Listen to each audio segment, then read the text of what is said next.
So, actually, we realized after finishing the event that we forgot to make an introduction and set a frame for what we're doing. So, we're here today and we're having a gathering in the series of gatherings within the framework of Growth That Matters. So, we have gathered for a dialogue around these questions of development, leadership, and inner development. And that's pretty much what we're doing here. And this is not the only time, right, Staffan? No, it's not the only time. We will continue to do this as a series of events in January, February, and March, leading up to the conference on April 29th. And yeah, we hit the record button a bit too late in this hybrid meeting. So you're now seeing what remains from the physical meeting, and we had some 70 people on Zoom. And what we have the plan, what we have been doing is that you and I started off with a conversation about the inner development goals and leadership and then development and the intersection between these domains to explore. And then we did group work where we focused on the importance of life challenges or even crisis, and how that can be linked to development, and what are some keys that can make such a painful event actual gratifying event, at least in hindsight. And there's people walking here with the camera. And also, what was the second question? The second question was, what is the name of the next chapter for your own development, and how can you nourish that? It was pretty much the question. So when you get into action now, we will be somewhere in the early beginning of this event. We hope that you enjoy it. Yeah. A lot of leaders know quite much. They've learned about leadership, so they have quite high standards also. So I think just the kind of a meta stress from knowing what they should be doing and being able to do it. Like, I should create arenas for my team to really come together and have a common understanding and have that clear direction, but there's no time. And I should create a space for reflection, and I should do this and I should do that. And as I think in that, there's sometimes a moment for me when I meet leaders when I just say, you know what, there's some research saying that one main skill for leaders, they're like, oh, another skill, the skill I'm supposed to have, is just the ability to have some self-compassion. That I won't come to the finish line, I won't make it right, I'm struggling. And that's sometimes like, oh, really? It's not just me? No, it's not just you. So I think that captures some of the state of affairs. Sounds like being in a pressure cooker or something like that. Yeah, and it hasn't been easier the last 18 months for sure. Yeah, that would be my spontaneous. Thank you. Yeah, and that's one, just like being a leader. And on the other hand, one of these other three parts that we're talking about today, then development. So if you put those together, leadership, development, with your background, since your roles that you've been having for like 25 years, now as a consultant, but earlier in big organizations, being responsible for leadership and development. What would you say is the state of affairs right now around leadership development? Well, then let me link that to sort of the kind of development that takes place in a program, because that's where the space that I've been most involved. So something that is planned, intentional development. And if I compare when I just joined this space in the mid-90s, we were working with programs for 30 days or even 50 days. A program that called Integrated Leadership over a year, 50 days. Boy, that sounds like a long time ago. So one is the sort of the time that we're giving to developmental efforts of this category. Because these days we're not counting weeks anymore. We're counting days.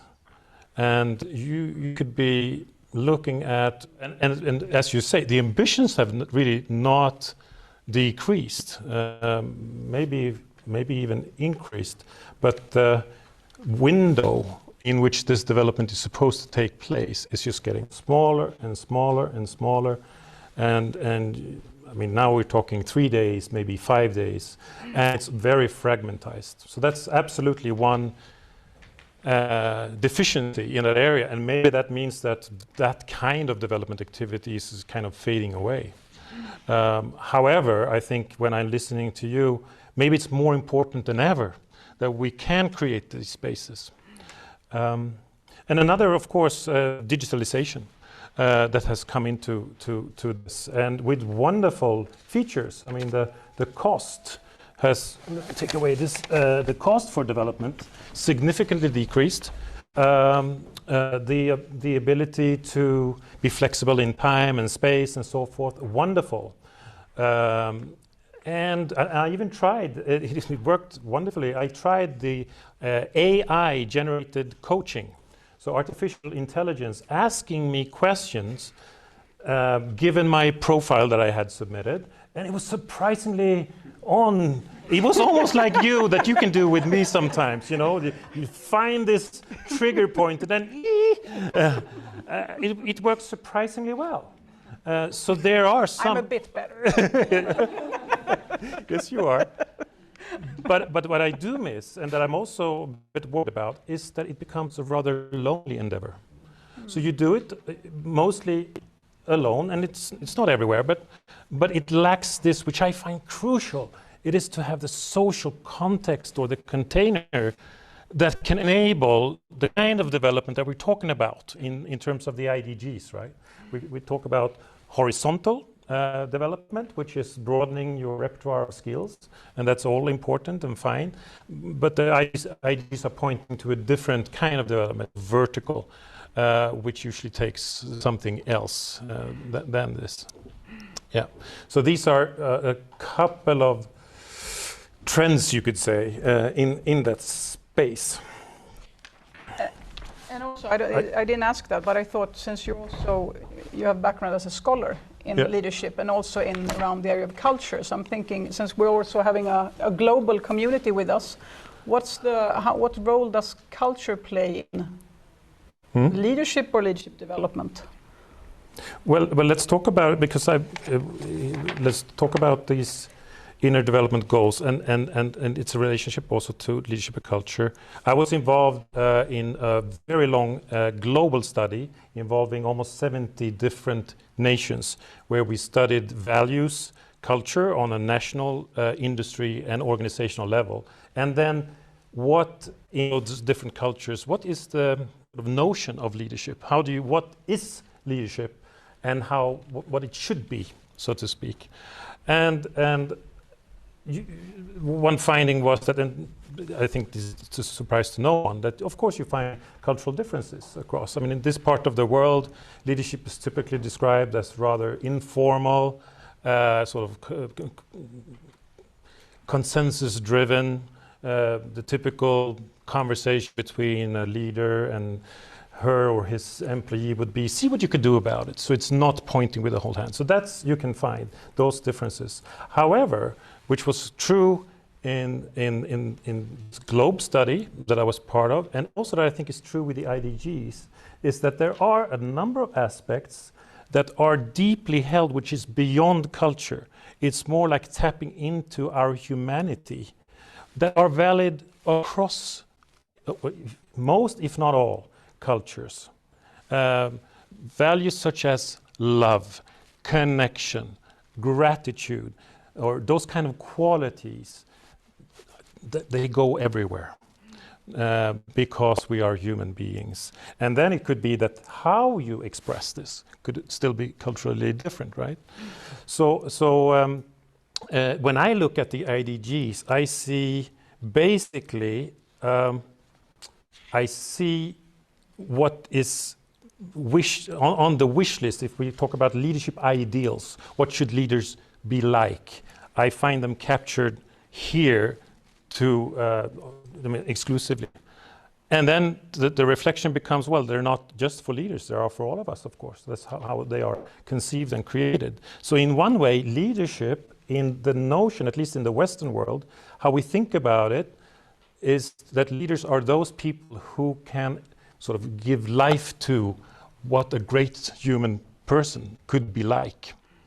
But we also have a very individualized notion of leadership. It's sort of leadership equates what leaders do or how they are and so forth. And I think that with the movement towards this, if we can imagine that we as a collective are starting to move into this zone where pretty much everyone is sort of close to what the IDGs are communicating to us, I think the need for leaders as we currently know them would become more and more irrelevant.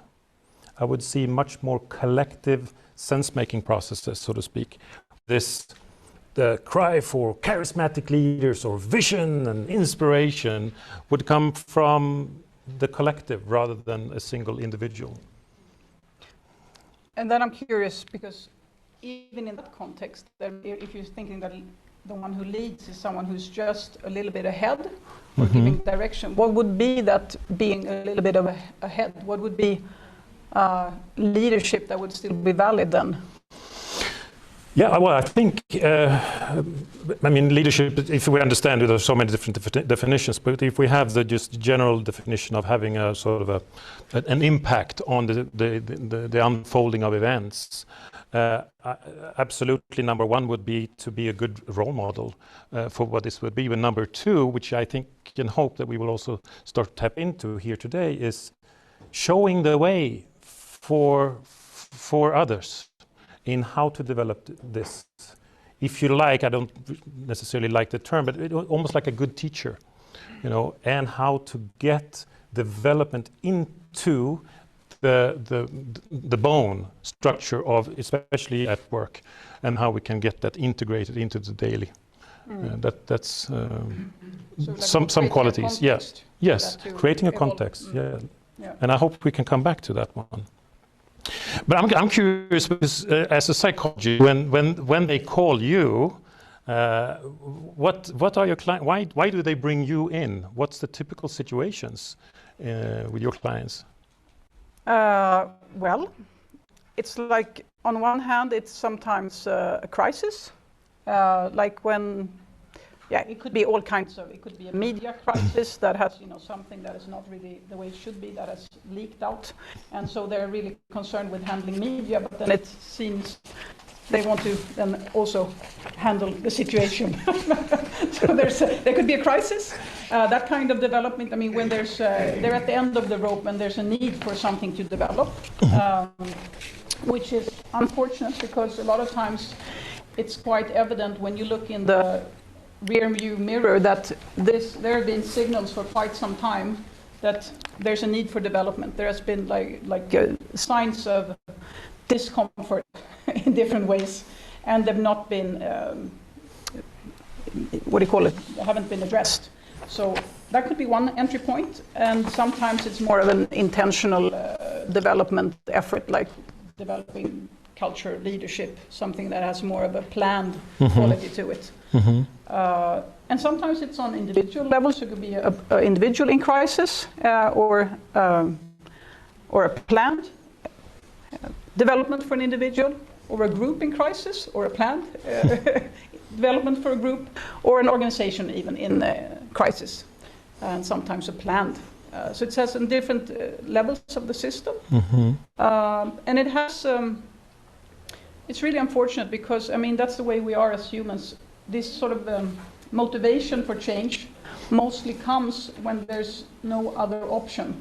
And otherwise you have to, there's also one part of leadership to creating this sense of urgency without installing too much stress into the system. So how do you get people, like in Swedish we call it tänd men inte spänd, like turned on but not tense. So it's like when you haven't been able to create that sense of urgency for some change or transformation, you come, and I'd say that it's very true for individuals as well. When you come into a crisis, it's mostly not only news. It's like, I had it coming. Yeah. So. But I want to explore crisis because I don't know. I think many people can recognize themselves that while a crisis or a very challenging period in life might be quite painful while it's happening, in hindsight, when I look back, I find a lot of value in terms of development. I learned something very important that I'm still sort of grateful for, but it comes in hindsight, and it's not given that all my crises, some have just been very painful, and I continue to be a jerk, you know. So what are some keys to turn what could be a crisis if you're called in, to turn that into something that could be developmental also on the long term? I understand you need to solve some sort of hot issues then and there. But what are some keys? Well, I think just as a psychologist in a more therapeutic context, the pairing of crisis and development is well established. But I don't think that's the notion in the broad society that you think like, great, it hit the fan. Now I have an opportunity to grow. I mean, sometimes you can wisely look at it like that, but when you're in there, it doesn't feel like it. So I think what typically is what becomes my role, and what then also becomes the role, because I exercise some leadership when I'm trying to affect the system, the small or the bigger system, and I would also be the role of a leader. It's like you become a little bit of a stand-in capacity, both like I'm thinking like head, heart, and hand, in the sense of like lending your cognition a little bit to the system, like, because a lot of times when you're in a crisis, there's a high level of stress and your own cognition is quite affected. So helping the person or the group or the larger system to look at what's happening, so making this move from subject to object, like what is actually happening here, not being in the stream, but rather looking at it. Posing questions that would widen the perspective of what's actually happening. And then I was talking about the heart would be to lend that compassion or that warmth or that love that it's hard to extend to oneself when in a crisis. So you're the stand-in heart. And also sort of the stand-in hand, in the sense of giving direction and directing attention, and also regulating the system, like the level of stress, helping an individual or a group to come into a state where they get a hold of their own capacity. So it's being that stand-in function in a way, and it looks quite differently. But I think that's where I'm coming from when I'm in a crisis, and a lot of times it's like I'm thinking of a special client when we said like they were in a big crisis, and we said, okay, great, we're going to gather everyone involved in a big room. They're like, no, we don't do that. That's just going to make things worse. No, we're going to do that. No, we can't do that. And it's like, there's not a lot of motivation for that stuff that needs to be done. So you're like, yes, but we are, and it's going to work out. And you're going to say this. So it's being that stand-in, like frontal lobe and heart. And then I would say, but that's being, I think why you also use an external person is because it's very hard to be that one when you have an invested interest. When you're someone's leader or a manager, being able to like, oh, this is interesting, it's a crisis going on. I could lend my cognition and my heart to this person. It's like you really need to have a lot of maturity and being able to look at the situation. And that's hard, but I would say that would be great if that was possible. And I also because we spoke beforehand now a little bit about what does this actually look from your own experience. And even though I'm in my own business, I don't have a manager and I don't have colleagues close to myself. But because I've been also in a quite challenging time in my own life for a few years actually. And I really felt the richness of having people around me, like you're one of them, and I have a few other people, and also my partner, and who have really been able to like, oh, she's in a crisis, you know, and you've been able to relate to me as, but I know this Gabriella who also, there's this other part of you that So when I've been being with you, I'm like, oh, I remember that part. That's also me. And being that way has really let me given the space to do what I have needed to do to be able to be in that challenging time. So I think that, and I've spoken to you about it and a few other people, like what a richness to have that. And what would it look like if you in your workplace, you could actually tell it like it is. It's not about being private, but it's like, it's for sure not easy right now. And not being like, oh, you're such a hassle.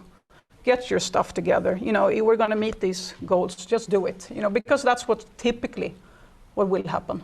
So, and I'm not asking of managers or leaders to be psychotherapists. Maybe make that a little bit more the normal, because everyone's hiding.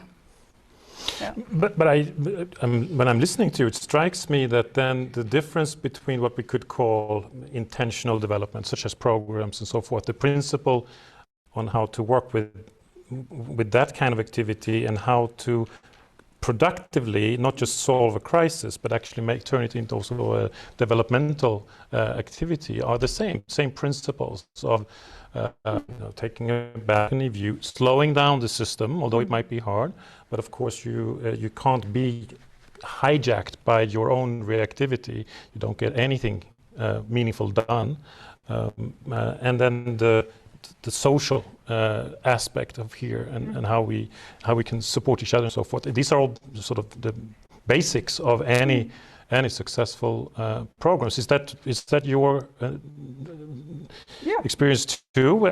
Because you're doing programs as well.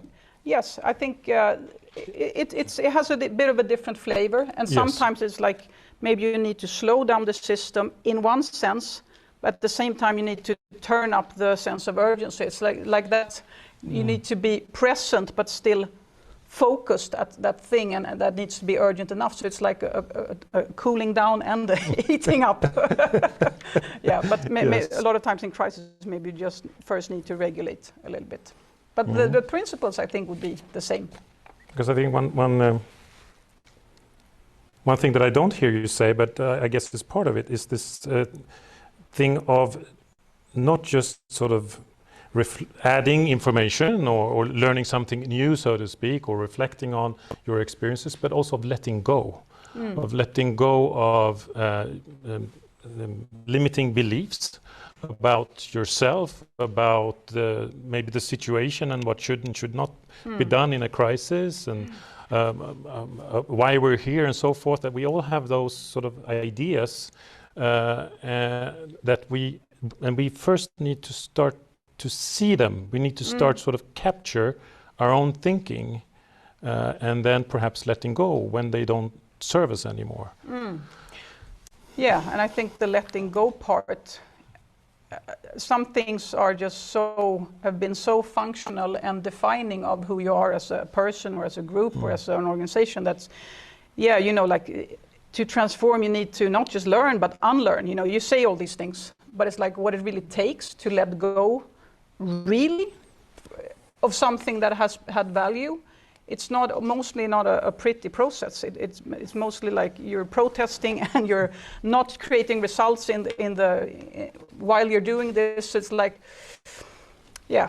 definitely letting go of, and I love the saying, I don't know if it's actually Bob Keegan's saying from the beginning, when he says, like, sometimes you find a problem you can't solve, but rather it's big enough for the problem to solve you.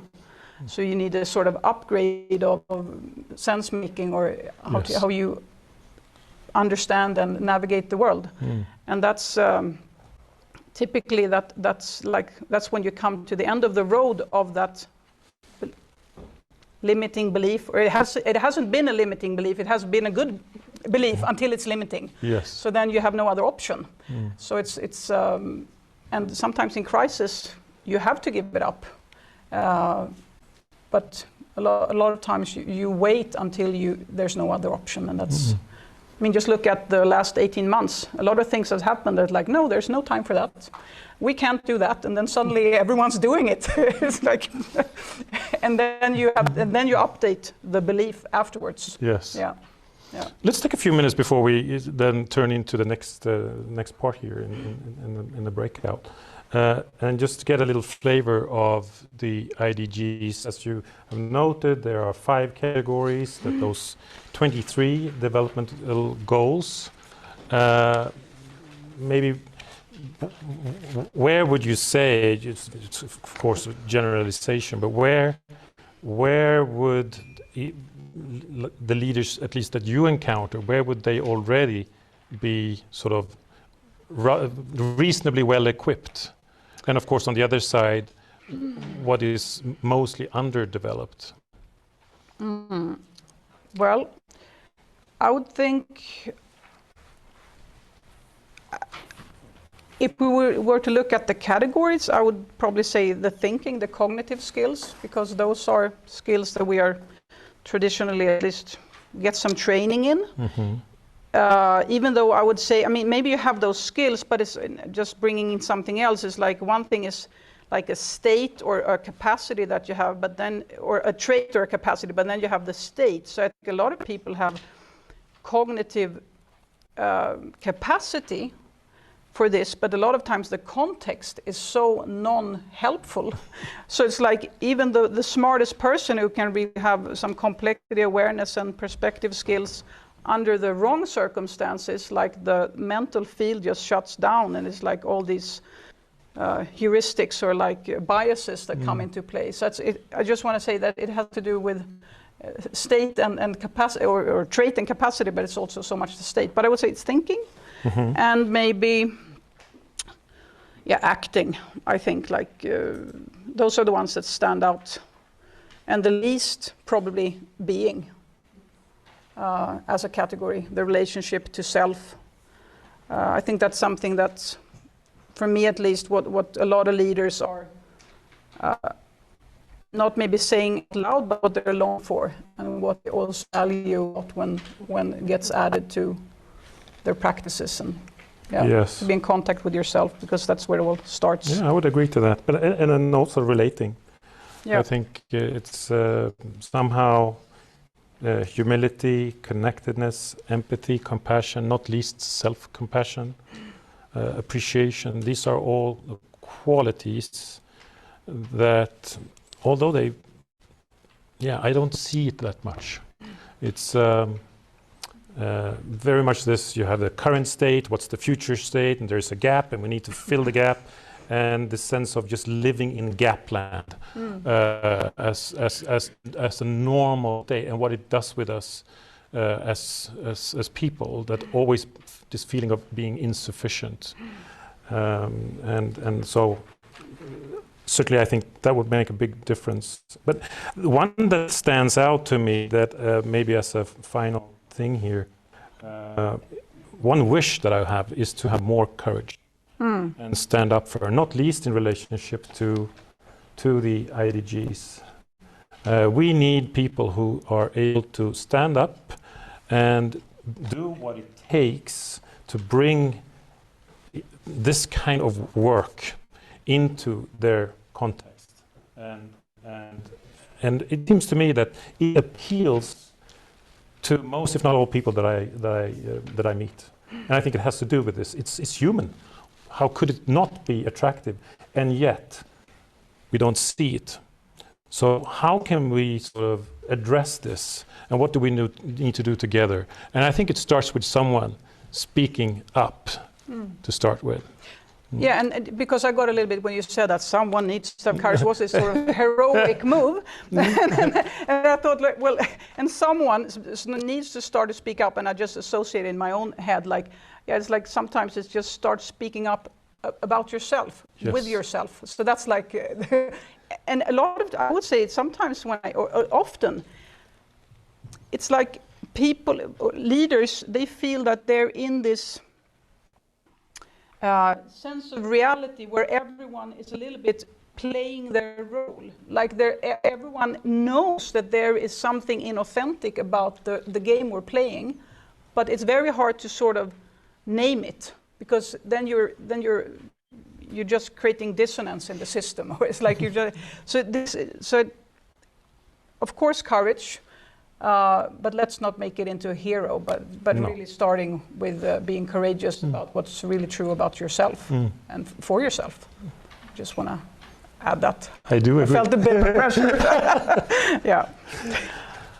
Okay, right on time. So let's shift now gear a bit and again turn into, and maybe you want to move around a bit in the room, meet some new people. We were thinking groups maybe of 4 or 5, and I'll show you what we have in mind here. So to continue to explore this idea of life challenges or even crisis, and what is the relationship in your experience between those phenomena, those events, and development? We would encourage you to share, and maybe some questions that you might have that we could explore together later. And what development theme, you might find some inspiration from the IDG or from some other place, is kind of calling you. What seems to ask for your attention, so to speak, and how are you responding, or how could you respond? These are 2, rather big and broad, so we need time, of course, to explore. So I ask you, you want to set the timer for 20 minutes in Zoom. And after that, we will turn into one joint conversation where we will ask you to maybe share something from the conversations that you had, and also pose any question that you might have that we will explore together. Okay. So with that, let's take 20 minutes.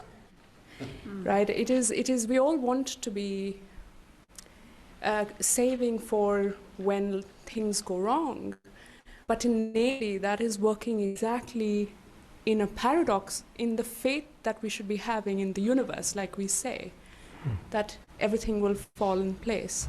So until we don't manage that paradox between ourselves and that cognitive dissonance that you speak about, I think we will have a lot longer to wait to find a solution for a sustainable planet.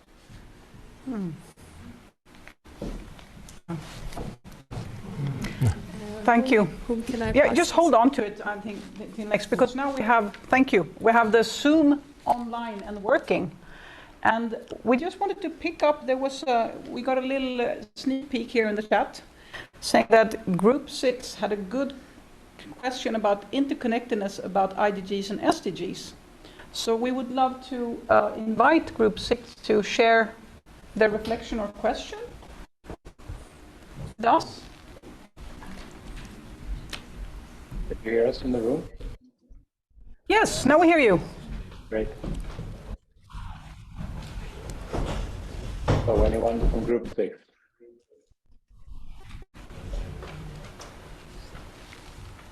We could take Claes. You put up your hand. Do you want to share your reflections? And I can comment from the Group 6 since I was there. Hello, I'm Claudia, and I'm Communications Manager at Inner Development Goals.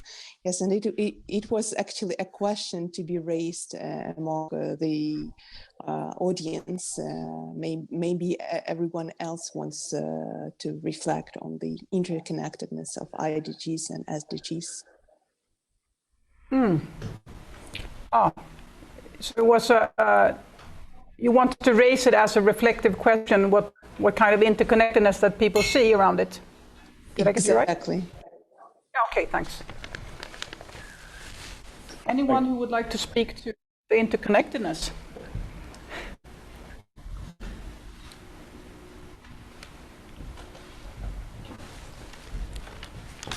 Yeah.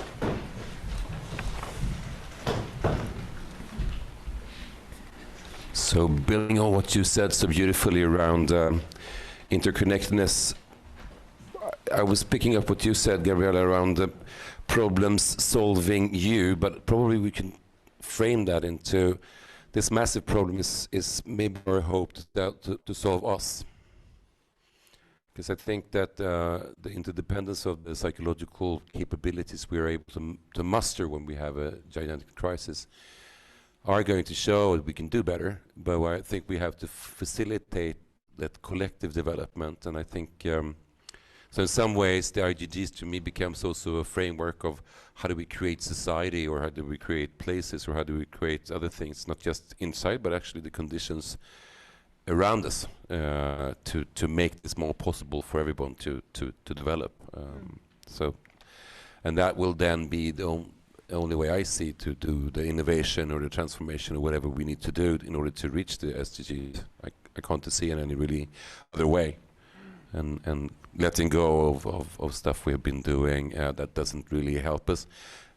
And I guess that what we need for well-being and development are not going to come by the lifestyle we're now having. But maybe we could come if we're developing a society which helps us to be sustainable in all kinds of respects. So we're probably the most important contributor as a humanity, but also the most challenging, creature in not doing what we should. So it's an interesting sort of opportunity. Thank you. We had also Pernilla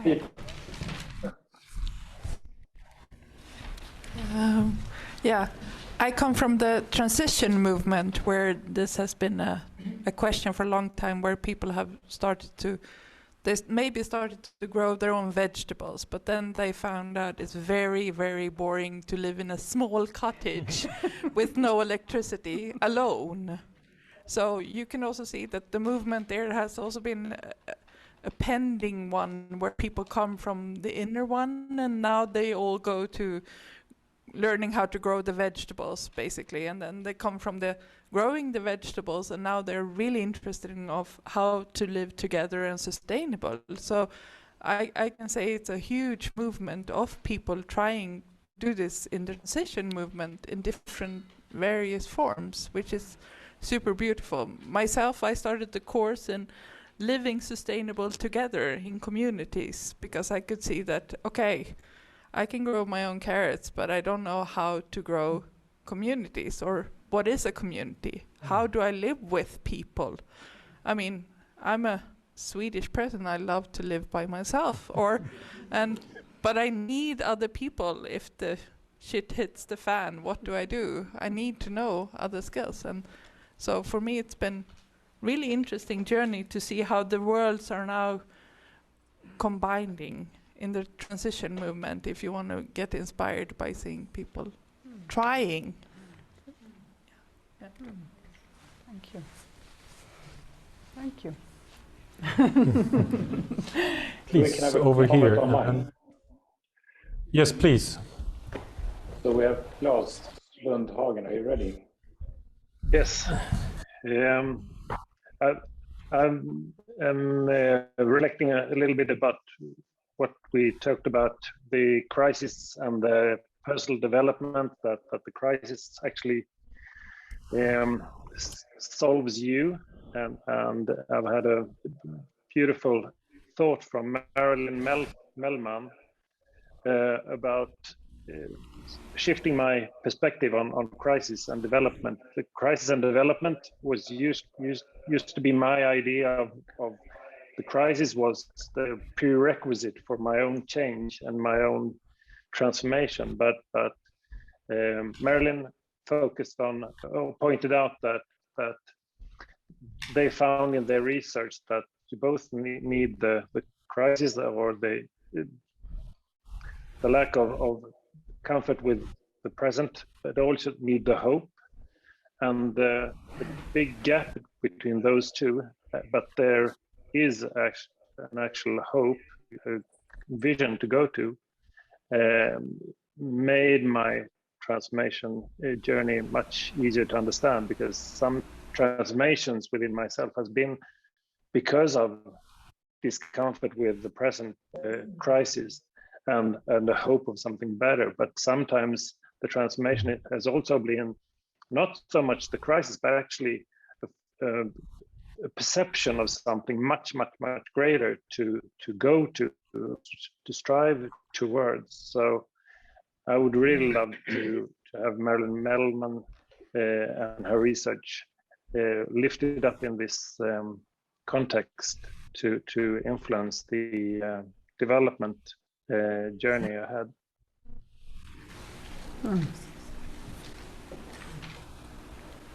Thank you, Claes. Thank you, Claes. Yeah. Please. Yeah. It's actually what Claes just said was exactly what I wanted to say, that I think there's, for us to grow our inner development, it is a polarity between crises, meeting our fears, being with them, and aspirations, I used to call them. I work and develop from a vertical lens, and often the mission I'm on is not for people to wake up when they have cancer or when they burnt out or if they have to leave their jobs. So how can we inspire more people to tend to their inner development before? And then often I find it more sufficient to help them, connect with themselves, getting hold of their values, their purpose, their aspiration. And that creates a great uplift for you and energy to also hold the fears that comes up or the shadows that you have to meet, to liberate yourself through that evolution. So I think it's important that we don't only talk as a crisis as one part of how we grow, but actually how can we make it more attractive and sexy to indulge in your inner development? Because it's pretty cool when we see people, going from a socialized mind to a more self-authoring mind, and we are inspired by those people who dare to step out that path and do their own things, grow their own vegetables. So for me, I think that's important. How can we? It's not so scary. It's beautiful. Yeah. Yeah, I'll end there. Yeah. I think we have time. Yeah, it will be the last. We let's just say that we will close the sort of official program at 5, and then of course we will be able to hang. And I'm sure we can keep the Zoom also open for those who can do that. So please. We do have a question here from Zoom, also from Philip. It is a bit difficult to hear you, Johan. So we have one question or reflection from Philip. Okay. Okay, let's go with that first, and then Ola. Sorry. Okay, thank you. I hope you hear me. Yeah, great. Also in Stockholm. Yeah, good. Well, the topic that we just spoke about inspires me a lot, and I see that the Anthropocene has a huge potential for this transformation moment, that we're realizing that humans are really the largest ecological factor, and we could actually become a positive ecological factor. And I love to see projects where this inner and the outer development goals come together, and where out of this different understanding of working with the earth, there is a whole different outcome. So at the moment we are using such inner developmental processes that our outcomes are unhealthy. But it's possible, and there's projects all around the world where communities start working with different intentions, and the outcome is healthy water, drinkable rivers and lakes that are now being developed in such a way that the water is not taken out to then produce vegetables and so on, but that the lake is handled in such a way that all around the lake in the region there's new springs being developed. And this happens when communities handle the natural resources out of this much more creative and more human way. And somehow I see a huge potential that we could realize that, wow, how beautiful it is that we are human, And we are actually a beautiful ecological factor if we start to be human in such a different way. And I think there the inner development goals, yeah, I think they could bring a lot to us as a global community.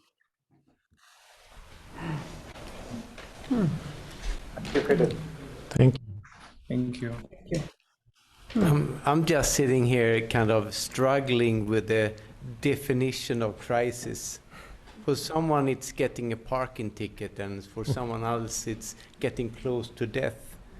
And what is crisis really? Is it just that it's not what I expected it to be?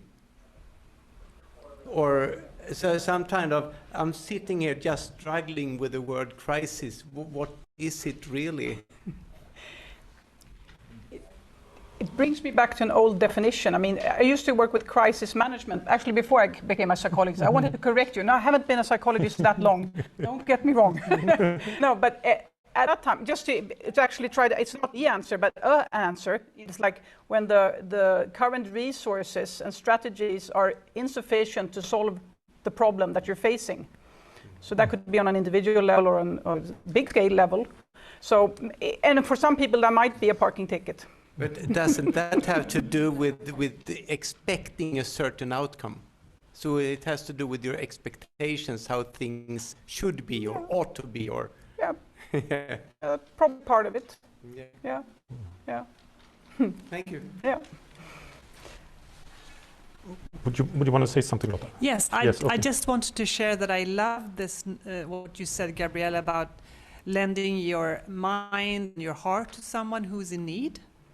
And that really, really resonated with me because I've gone through a crisis this week, the worst crisis in my life. And I came to Klustret this Monday. I cried all the way from Odenplan. I didn't feel the earth beneath my shoes. And we had a meeting set up here. So I decided to go because what else could I do than just, be out in the world? And you really lended your hearts and your mind to me at that point. And I'm in a totally different place now. But it really, really resonated with me. And I'm thinking, how can I be other people's hearts and minds when they need it? And it doesn't have to be a crisis. It can be in any part of life where you need another perspective or somebody else chipping in to whatever it is you're struggling with. So for me, that is a huge takeaway from tonight. How can I be somebody else's mind and heart when they need it? Thanks. Thank you. Can you just step in, Janne? Yeah. So as the final thing for us to do is we want to invite Janne to share an announcement on what's happening going forward. And Janne is the CEO of Inner Development Goals. So lovely to have you here, Janne. Yes, very happy to be here. Wonderful reflections. Thank you so much for holding the space. And just I wanted to encourage to some courage, as Staffan asked, and also share a definition of crisis when the resources that you have are not sufficient, also within the IDGs. Right. So I'm going to see if I can speak so that both you and the people online can see. We have some wonderful momentum to start with. I mean, better than we could imagine. Just a year ago that we properly launched the idea. Some of you know that months ago or so we got a letter from Costa Rica that they want to be the first country to integrate and implement the inner development goals.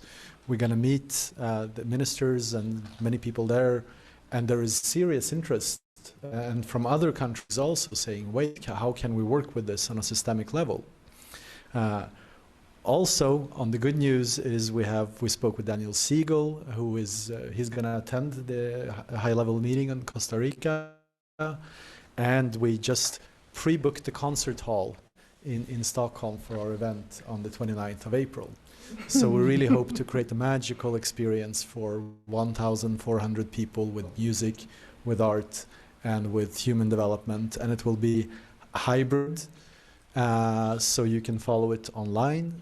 It's also multi-locational, so we hope that there will be people here at Stockholm School of Economics, at the A House, at Berlin, London, India, and many other places who will be following, just like we are testing and prototyping now.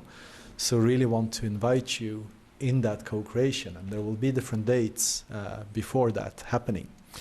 At the same time, we are also not having the sufficient resources to handle this opportunity, and I really would like to ask you if you know people who are working in companies, because that has been the easiest way actually for us to work and get funding. Small, medium, large, if you know an HR director or CEO, if they're progressive and would like to get involved, please put us in touch because we're looking for partners. We have 23 organizations now supporting us, including IKEA, Ericsson, Spotify, many others, but we need at least 10 or 15 more to make this sustainable. Also in December, we will need your help to spread the IDG survey. Our hope is to create a toolbox with different methods and interventions, and it's a survey. It's usually 2% of people who answer a survey. So we will need to spread it to tens of thousands of people. So if you could spread to the 10 wisest people that you know, if you can also think about 1 or 2 networks where you could spread the survey in a newsletter, or maybe you have friends working at interesting initiatives in sustainability or human resources, please help us get the word out. Our hope is to reach 30,000, 40,000 people can get the sufficient amount of qualitative answers, and we would really need your help.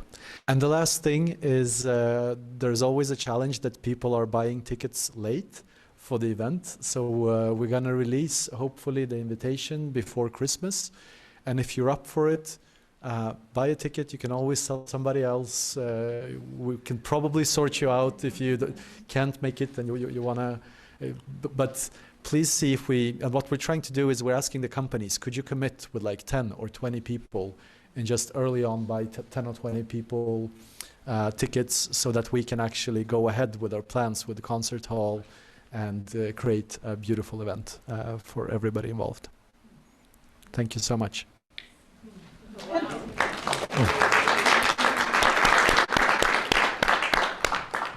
Anything about the upcoming events? Yeah, and the next event we have already Jonathan Reams, professor in adult development, who is going to speak. We hope that we can get him in dialogue with Suzanne Kreuter, who has been said that she wants to do something, and if we don't get Suzanne on next time, we will get her one of the others that are coming. So I think it will be a very interesting dialogue. So please put, is it 17th? The 19th. 19th of February in your calendar and the other dates. So put a hold there, and there will be interesting things coming up. Great. Okay, wonderful. So many wonderful people here. Thank you for your contributions, and also for you all out there in Zoom. We've been following the chat. It really is a wonderful community being built as we speak. How they support each other, what is transition work, and then they find links and so forth. It's just amazing. And I hope that you heard the calling to get engaged, and you can organize something locally on the April 29th that will be part of the hybrid event. So excellent. If you want to keep hanging here, you're more than welcome to do so. But we will now close the microphones with a big thank you and reminder of innerdevelopmentgoals.org to stay connected. Thank you all. Thank you.